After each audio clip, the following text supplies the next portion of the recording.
Itu mutlak. Kalau orang itu tidak ada namanya murah hati di dalam hatinya, orang itu tidak akan pernah menabur. Orang itu akan namanya PELIT, pelit, seperti itu. Karena apa? Semuanya itu akan digenggam terus seperti ini. Kenapa sih kita harus murah hati? Ya, saya ambil dari dasarnya. Mengapa kita harus murah hati?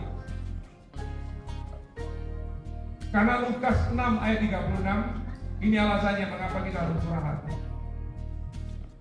Lukas 6 ayat 36 seperti ini bunyinya. Adalah kamu murah hati sama seperti Bapakmu adalah murah hati. Jadi kenapa kita harus murah hati? Karena kita itu sebagai anak-anak Allah, bahwa DNA kita itu adalah Bapa di surga. Amin. Kalau Bapa kita itu di surga itu murah hati, maka kita pun harus memiliki karakter seperti Bapa di surga, yaitu murah hati. Itu. Yang kedua, kenapa sih kita harus murah hati? Orang yang murah hati itu berbuat baik kepada dirinya sendiri. Amsal 11 ayat 17a. Ya, orang yang murah hati itu berbuat baik kepada dirinya sendiri. Kenapa kok bisa dikatakan orang yang murah hati itu berbuat baik kepada dirinya sendiri? Kalau kita murah hati menabur, maka itu nanti di kemudian hari kita akan menuai untuk diri kita sendiri. Itu yang dikatakan di dalam Amsal 11 ayat 17a itu. Jadi dalam arti, kalau orang itu tidak ada rasa nama murah hati, orang itu tidak akan pernah bisa menabur. Ya.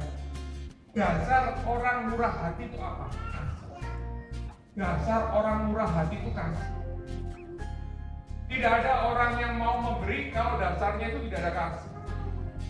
Murah hati, kasih, menuju yang namanya kebaikan itu adalah unsur daripada buah.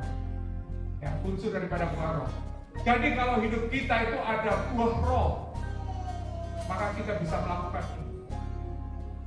Ya, kita harus murah hati. Ya, harus murah hati. Dasar daripada murah hati.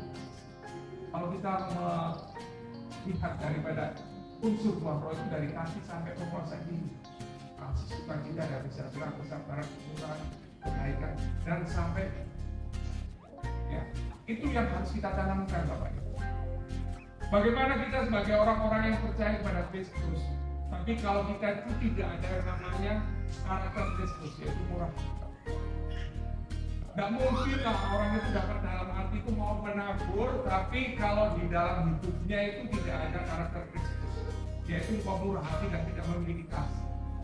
Kalau kau memiliki kemurahan hati, ya kan, kemudian kita memiliki kasih, maka kita akan bisa menghasilkan yang namanya kebaikan. Kita bisa menabur kebaikan seperti itu.